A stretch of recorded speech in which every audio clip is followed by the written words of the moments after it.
여호수아 3장 우리 1절로 8절까지입니다. 우리 교독으로 우리 한 절씩 나누어서 읽고요. 우리 8절 말씀 우리 같이 읽도록 하겠습니다. 여호수아 3장 1절입니다. 또 여호수아가 아침에 일찍이 일어나서 그와 모든 이스라엘 자손들과 더불어 시딤에서 떠나 요단에 이르러 건너가기 전에 거기서 유숙하니라. 백성에게 명령하여 이르되 너희는 레위 사람 제사장들이 너희 하나님 여호와의 언약궤 매는 것을 보거든 너희가 있는 곳을 떠나 그 뒤를 따르라.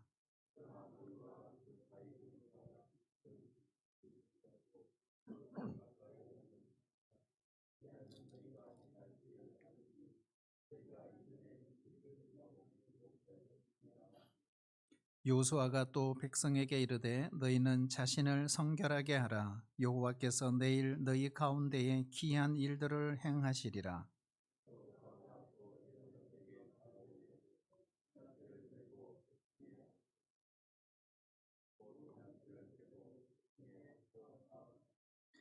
여호와께서 여호수아에게 이르시되 내가 오늘부터 시작하여 너를 온 이스라엘의 목전에서 크게 하여 내가 모세와 함께 있었던 것 같이 너와 함께 있는 것을 그들이 알게 하리라. 너는 언약궤를 맨 제사장들에게 명령하여 이르기를 너희가 요단 물가에 이르거든 요단에 들어서라 하라. 아멘. 우리 한번 따라해 주실래요? 믿음은 한 걸음부터. 여러분 믿음의 발걸음을 내디디셨습니까? 아직까지 새해감이 시작됐지만 믿음의 발걸음, 순종의 발걸음 내디디지 못했다면 오늘 말씀을 통해서 우리에게 하나님께서 도전을 주시기를 축복합니다. 우리가 어떤 새롭게 어떤 일을 시작하는 이유는 우리가 새로운 기대를 갖고 있기 때문에 그렇습니다. 여호수아는 하나님이 약속하신 땅, 그 땅에 들어갈 것을 기대했습니다. 과연 그 기대가 어떻게 성취되는가를 오늘 성경이 우리에게 보여주고 있습니다. 우리는 다 믿음의 사람들입니다. 우리가 믿음으로 산다는 것은 바로 기대를 품고 있다는 것입니다. 오늘 함께 읽은 이 5절의 말씀에 보면 여호와께서 내일 너희 가운데 기이한 일들을 행하시리라고 했습니다. 여러분, 여호수아는 하나님께서 행하실 그 놀라운 일을 기대했습니다. 우리도 여러분 올 한 해 하나님께 기대하며 출발하시기를 축복합니다. 여러분, 사람은 기대만큼 소망만큼 응답을 받습니다. 우리가 이 힘든 세상을 살아가는 힘은 소망에 있습니다. 바로 소망이 기대입니다. 바로 그 소망에 기대어 우리가 살아가야 합니다. 그런데 이 소망에 대한 기대가 없다면 이 큰일입니다. 아직도 늦지 않았습니다. 우리가 인생에 대한 기대가 없이 살아가는 것, 이것을 우리는 냉소주의라고 합니다. 다 해봤지만, 다 순종해봤지만 별것 아니더라 생각하고 아무것도 기대하지 않는 채 살아가기도 합니다. 어떤 사람들은 세상이 뭐라고 하든 나는 그들을 믿지 않아. 나는 어떤 기대도 하지 않아. 그러다 보니 사람들의 마음이 차가워지고 마음의 문을 닫아 버리는 것입니다. 어떤 것에도 반응을 보이지 않습니다. 감동도 없고 감격도 없는 것입니다. 예수님이 그 당시 세대를 비유로 말씀하셨어요. 피리를 불어도 춤을 추지 않고 애곡을 해도 울어도 가슴을 치지 않는 세대라고 했습니다. 그만큼 무감각한 사람들. 예수님은 이처럼 가장 경계했던 사람들이 그런 사람들입니다. 하나님은 우리가 기대하며 살아가기를 원하십니다. 소망 중에 살아가기를 원하십니다. 많은 사람들이 체념 속에 살아가고 있습니다. 어떤 철학자는 체념을 조용한 절망이라고 했습니다. 이처럼 조용한 절망 속에 살아간다는 것은 결국 운명론에 빠진 것입니다. 우리는 운명론에 빠지는 것을 정말 경계해야 합니다. 운명론이란 뭘까요? 모든 것은 이미 다 결정이 되었다는 걸. 그래서 체념하며 그냥 살아가는 것입니다. 여러분, 우리 신자는 결코 운명론에 빠져서는 안 됩니다. 여러분, 운명론에 빠지면 그 어떤 대책도 없습니다. 더 이상 새로운 것도 없고, 더 이상 새로운 미래도 없고, 새로운 것에 대한 기대도 하지 않습니다. 운명론을 여러분 꼭 극복할 수 있기를 축복합니다. 우리가 어떻게 운명론을 극복할 수 있을까요? 그것은 바로 하나님을 신뢰하는 것입니다. 요셉은 이 운명을 극복했습니다. 운명론에 빠지지 않았습니다. 극한 상황에 처해서도 그는 체념하지 않았습니다. 노예로 살면서도 체념하지 않았습니다. 하나님은 우리가 거룩한 기대를 가지고 살기를 원하십니다. 우리 인간은 희망의 존재입니다. 소망을 품고 사는 존재입니다. 그래서 소망은 우리의 삶의 기초인 것입니다. 하나님이 기이한 일들을 하실 것이라고 하는 그 기대에 우리가 냉담해지면 사람을 만나도 그 사람에게 냉담해지고 뿐만 아니라 하나님께도 차갑게 대할 수밖에 없습니다. 믿음이 약해집니다. 기도도 약해집니다. 그러므로 여러분, 기대한다는 것은 소원하는 것이고, 기대한다는 것은 소망하는 것이고, 기대한다는 것은 바라는 것입니다.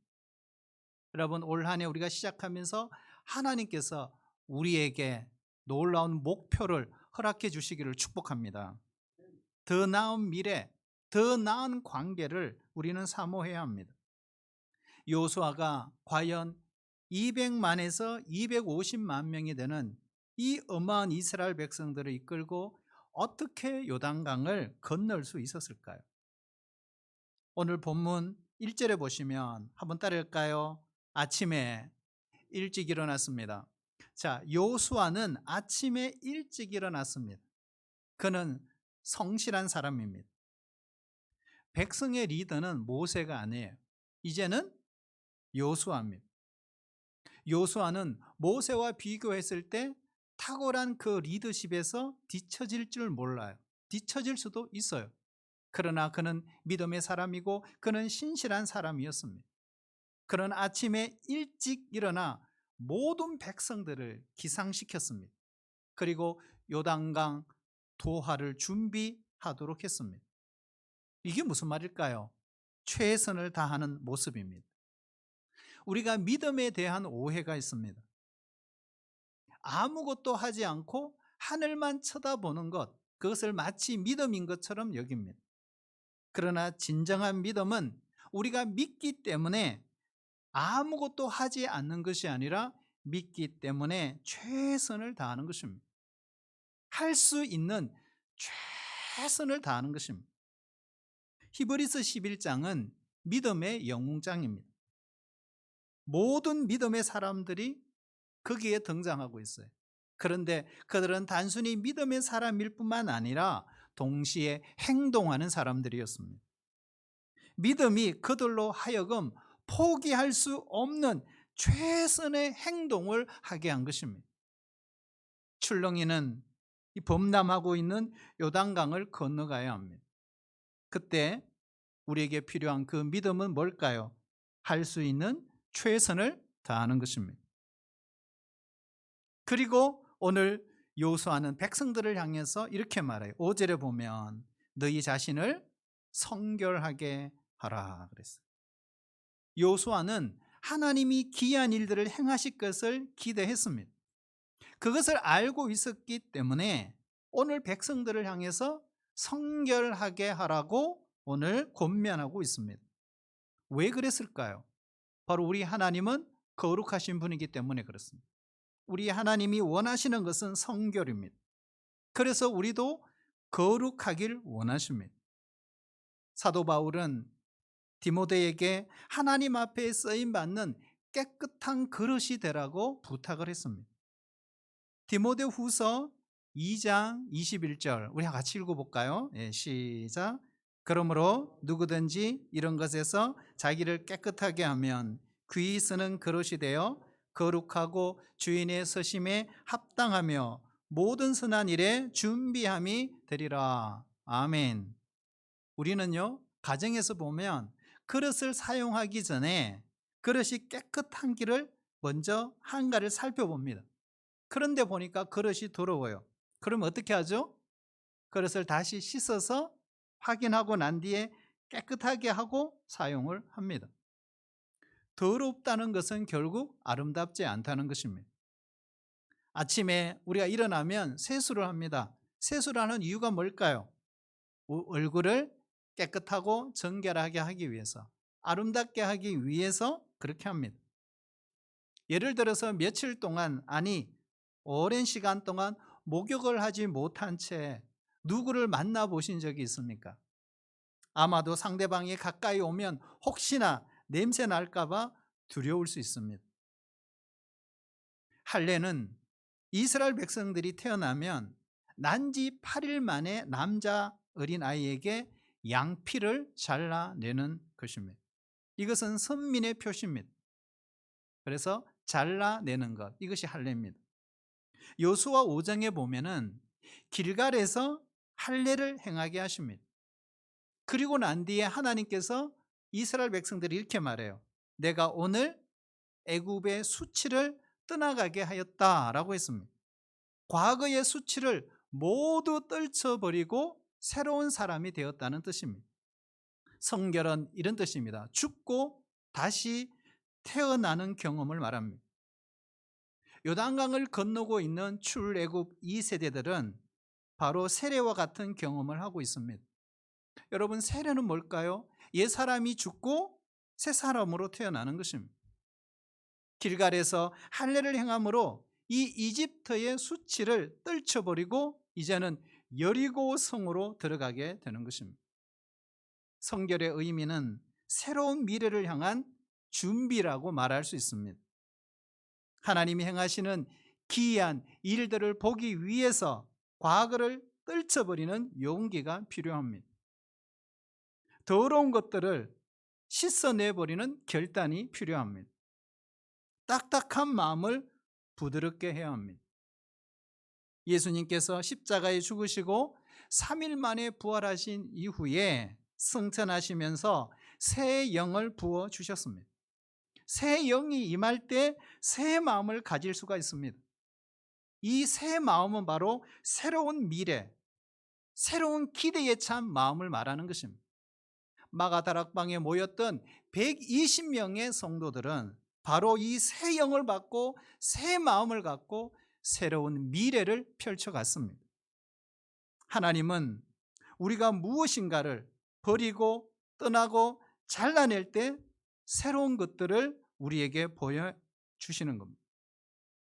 40년 동안 만나를 먹었던 이스라엘 백성들, 그런데 가나안 땅의 소산물을 먹은 다음 날 만나가 거쳤습니다. 만나를 떠나보내므로 새로운 양식을 하나님께서 주신 것입니다. 성결이란 그런 것입니다. 그런 면에서 보면 이전 것을 떠나보내고 새로운 것을 맞이하는 것, 이것이 바로 성결입니다. 여러분, 한 해를 준비하면서 이 성결의 준비가 되었습니까? 이 성결의 준비는 요단강을 건너는 사람들에게 선택 과목이 아닙니다. 필수 과목입니다. 청교도들의 신앙을 보면 이런 고백이 있어요. 성결은 행복보다 더 좋은 것이다. 우리가 3월 달이 되면 대통령 선거를 합니다. 여러분, 우리 자신뿐만 아니라 나라를 통치하는 대통령도 이 땅의 지도자로서 성결의 리더가 되어야 합니다. 그래야 하나님이 합당하게 서실 수가 있습니다. 그래야 오늘 국가의 이 시련이라고 하는 넘실대는 요단강을 건널 수가 있게 되는 것입니다. 그러므로 성결은 뭘까요? 거룩한 기대감인 것입니다. 여호수아는 이 성결을 준비하고 그 다음에 했던 명령이 뭘까요? 제사장들에게 언약궤를 메라. 그리고 백성들을 앞서 요단을 건너가라고 했습니다. 그리고 이스라엘 백성들에게 이렇게 말했어요. 우리 13절 우리 같이 한번 읽어볼까요? 13절요. 예, 시작.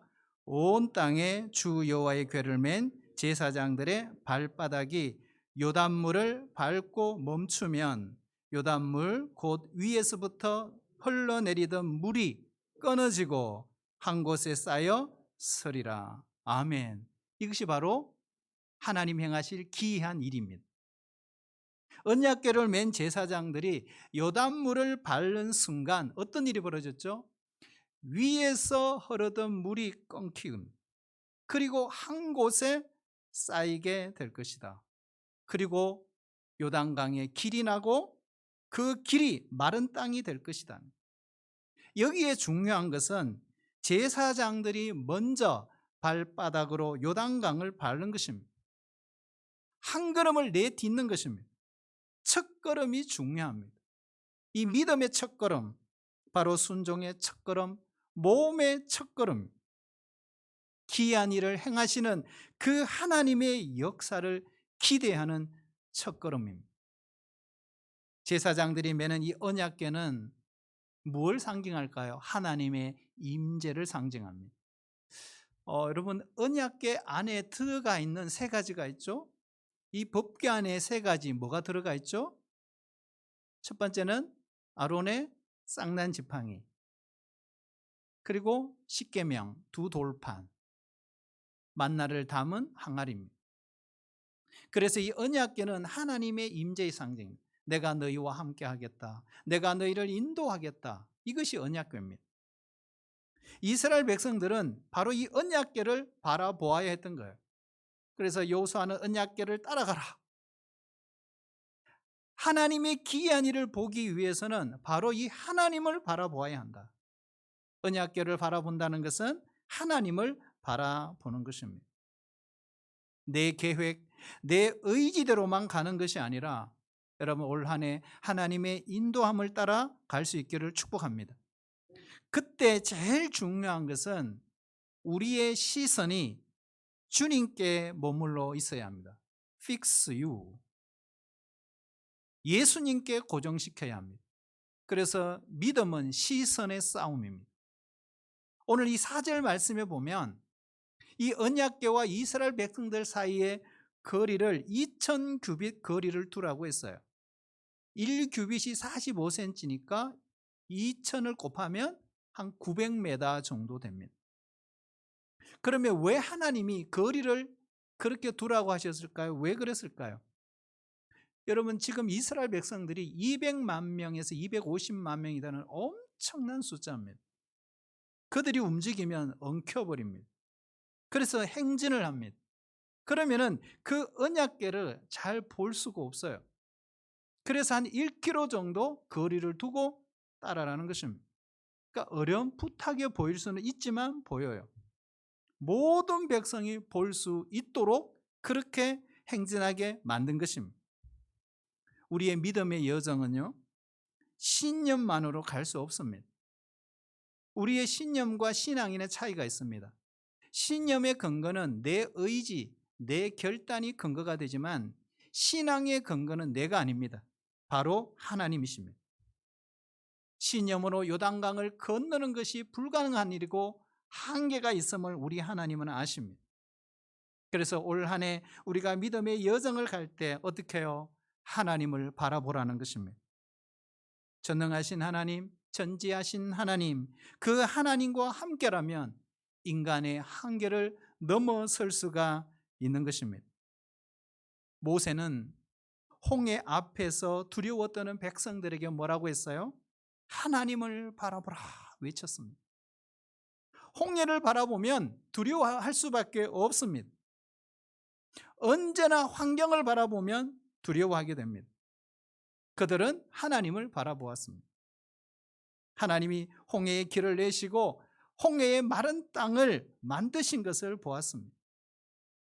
믿음으로 한 걸음씩 홍해를 건너 결국 출애굽을 한 것입니다. 지금은 홍해가 아닙니다. 요단강입니다. 이제는 떠나는 것이 아니라 들어가는 것입니다. 하지만 믿음으로 거룩한 기대를 가지고 요단강에 들어서는 것이 중요합니다. 그럴 때 여러분 하나님이 기이한 일이 벌어지게 될 것입니다. 그런데 이 요단강을 건널 때요, 그 시기가 언제냐가 정말 중요합니다. 오늘 15절에 보면 곡식 거두는 시기라 그랬어요. 이때 요단강을 건너가는 시점입니다. 우리 달력으로 말하면 3월에서 4월 정도 됩니다. 이 시점은 이스라엘에서 한 해 중에 가장 비가 많이 오는 우기입니다. 헬몬산에 그 만연설이 녹아서 물이 계속 흘러 그 갈릴리 호수가 막 엄청난 물로 풍성해져요.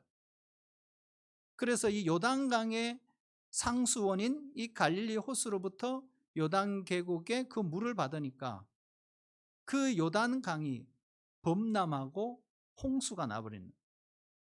평상시에 원래 요단강은 폭이 한 30m예요. 깊이가 한 1m도 안 된 50cm 정도예요. 그런데 이 시기가 되면 어떻게 되느냐? 폭이 무려 1km가 넘어버려요. 그리고 깊이가 3m에서 4m입니다. 그리고 급류가 형성이 됩니다. 16km 정도 되는 강력한 급류가 형성돼요. 그런데 여러분, 이때를 하나님이 지정하셨다는 거예요. 기가 막히지 않습니까? 여러분, 왜 하나님이 이때를 지정하셨을까요? 노인들이 건너가야 됩니다. 어린아이들이 건너가야 합니다. 엄청난 수많은 가축대들도 함께 200만 명이 넘는 이스라엘 백성들이 요단강을 건너가야 합니다. 가능할까요? 이거는 어려운 일이 아니에요. 불가능한 일입니다. 그런데 하나님은 그 시점에 선택을 한 거예요. 왜 하필이 이때인가? 바로 이 일은 인간의 계획이 아니라는 것입니다. 전적으로 하나님이 계획하고 진행하시는 일이라는 거죠. 여러분, 우리가 이 신앙생활을 보면 자기 때와 자기 방법으로 우리가 주님을 따르는 게 아니라는 걸 알 수 있어요. 오직 하나님의 때에 하나님의 방법으로 따르는 것이구나. 이것이 바로 믿음이구나 하는 걸 우리가 가르쳐 주는 거예요. 우리가 어려운 일이 있으면요, 좀 백방으로 뛰면서 사람에게 도움도 요구하고 인맥을 통해서 도움을 받을 수 있습니다. 그러나 불가능한 일은 우리의 능력 밖입니다. 우리에게도 절체절명의 위기가 언제든지 찾아올 수 있습니다. 상식으로, 경험으로, 노력으로 어떤 해법도 보이지 않습니다. 오늘 여호수아에게는 도무지 다른 길이 없었어요. 그렇다고 해서 돌아갈 수도 없어요. 왜요? 40년 동안 광야를 목숨 걸고 여기까지 왔습니다.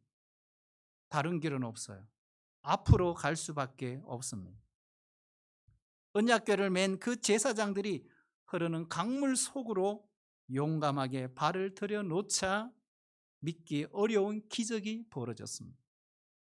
엄청난 그 범람하고 있는 요단 강물이 어떻게 해요? 갈라져 버렸어요. 순식간에 거대한 물장벽이 생겼습니다. 어디까지 물장벽이 생겼느냐? 오늘 성경에 보면 사르단 그 위쪽 아담 성읍까지, 여리고에서 아담 성읍까지는 북쪽이죠. 성읍까지는 29km예요. 그러니 하나님께서 어떻게 해요? 29km의 물을 쫙 열어버리십니다.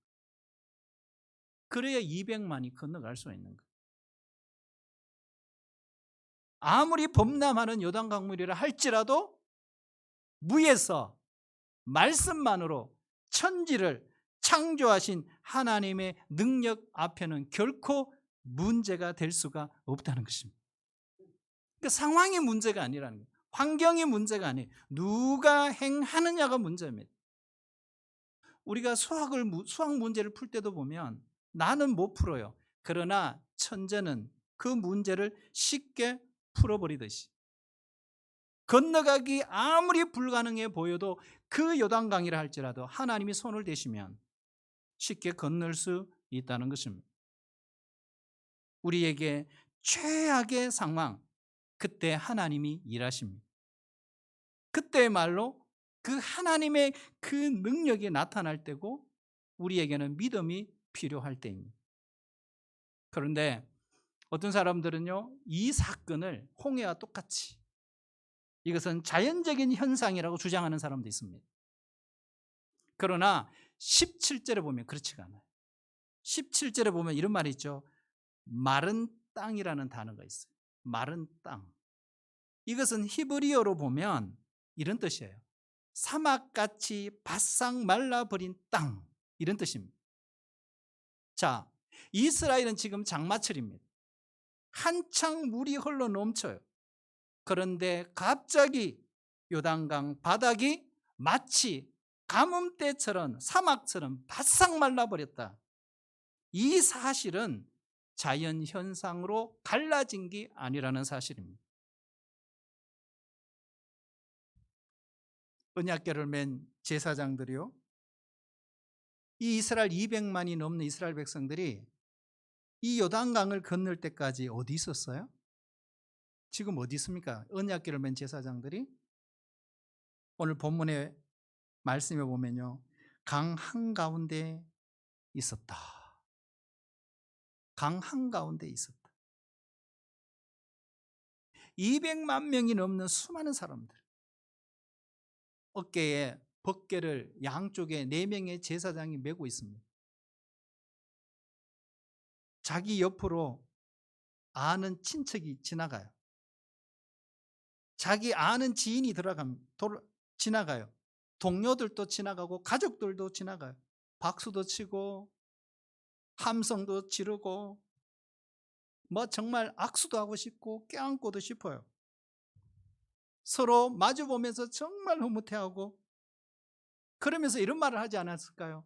우리는 하나님의 백성이다. 하나님이 우리를 위해서 이 요단강을 가르셨다. 우리는 이 기적의 한복판으로 걸어가고 있다. 반나절 이상 그 벗개를 어깨에 메고 그 제사장들이 서 있는 것입니다. 긴 시간 동안 가볍지 않는 묵직한 그 언약궤를 메고 계속 서 있어요. 묵묵히 서서 버텨주는 거예요. 그 순간 백성들이 요단강을 건너가고 있는 것입니다. 17절에 보면요, 여호와의 언약궤를 맨 제사장들은 요단 가운데 마른 땅에 굳게 섰고 그 모든 백성이 요단을 건너기를 마칠 때까지 모든 이스라엘은 그 마른 땅으로 건너갔더라 그랬어요. 사랑하신 여러분, 이 언약궤는요, 하나님의 말씀을 가르칩니다. 하나님을 상징합니다. 하나님의 말씀을 품고 하나님과 함께 그 자리에 서 있으면 요단강과 같이 넘실대는 그 장애물로부터 우리 가정을 지켜줍니다. 우리 자녀를 보호해줍니다. 그러므로 아무리 힘들어도 포기하면 안 된다. 포기하는 순간 이 강물이 휩쓸리는 것, 그를 덮치는 것. 하나님을 붙잡고 말씀을 붙잡고 강물 한가운데 굳게 서 있어야 합니다. 때로는 뼈가 꺾여지고 등이 휘어지는 괴로움과 아픔이 와도 조금만 버텨야 합니다. 우리의 가정이, 우리의 교회가 나의 인내와 그 고통을 발판 삼아서 이 요단을 건너가게 될 것입니다. 그러므로 여러분, 우리 앞에 올 한 해 출렁이는 요단강과 같이 넘지 못할 장애물, 그것이 있을 수 있습니다. 하지만 절대로 절망하지 마십시오. 외로워하지 마십시오. 우리 혼자 그 장애물을 넘는 것이 아닙니다. 그곳에 하나님이 함께 계십니다. 급류처럼 흘러내려오는 정오의 물, 슬픔의 물, 탐욕의 물, 열등감의 물 하나님이 다 그치게 하고 온전히 끊어버리게 하실 것입니다. 그러므로 하나님의 말씀에 의지해서 용기 있게 내 믿음의 발을 내딛기만 하면 기적처럼 요단강을 건너가게 될 것입니다. 하나님만 바라보고 이 한 해 요단을 믿음으로 건너가는 우리 모든 성도들의 시기를 주의 이름으로 축복합니다. 하나님 아버지, 범람한 요단물 같은 나의 아내, 나의 남편, 내 부모 때문에 때로는 두렵습니다. 이러한 힘든 환경에 머물러 우리가 원망하고 불평하는 것이 아니라 오늘 요수아처럼 아침에 일찍이 일어나기를 원합니다. 그리고 귀한 일을 행하실 하나님을 기대합니다. 환경에 휩쓸려 내려가지 않고 끝까지 말씀을 붙들고 그곳에서 버텨내게 하여 주시옵소서. 순종하겠습니다. 하나님만 바라보고 다시 출발하겠습니다. 예수님의 이름으로 기도하옵나이다. 아멘.